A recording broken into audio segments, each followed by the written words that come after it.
నమస్కారం. ఈరోజు భగవద్గీత అధ్యాయం 2 శ్లోకం 14 గురించి వివరంగా తెలుసుకుందాం.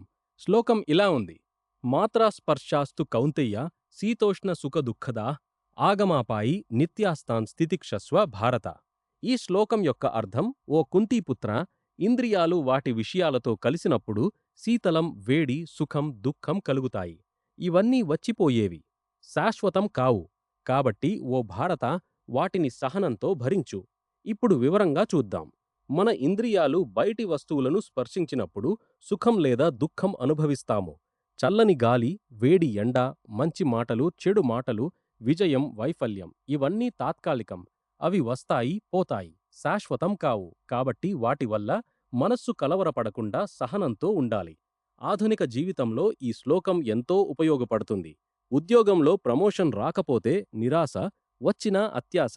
సంబంధాల్లో మంచి మాటలు విన్నప్పుడు సంతోషం, చెడు మాటలు విన్నప్పుడు కోపం. సోషల్ మీడియాలో లైక్స్, కామెంట్స్ వల్ల మనస్సు ఎగుడు దిగుడు అవుతుంది. ఈ శ్లోకం చెప్పేది ఏమిటంటే, ఇవన్నీ తాత్కాలికం, వచ్చిపోయేవి. కాబట్టి వాటిని సహనంతో భరించి మనస్సును స్థిరంగా ఉంచుకోండి. సహనం అంటే నిర్లక్ష్యం కాదు, సుఖదుఖాలను అంగీకరించి వాటి ప్రభావం నుంచి బయటపడటం. ఈ సూత్రం నేర్చుకుంటే జీవితంలో ఒత్తిడి తగ్గుతుంది, మనస్సు ప్రశాంతంగా ఉంటుంది. ధన్యవాదాలు. ఓం శాంతి.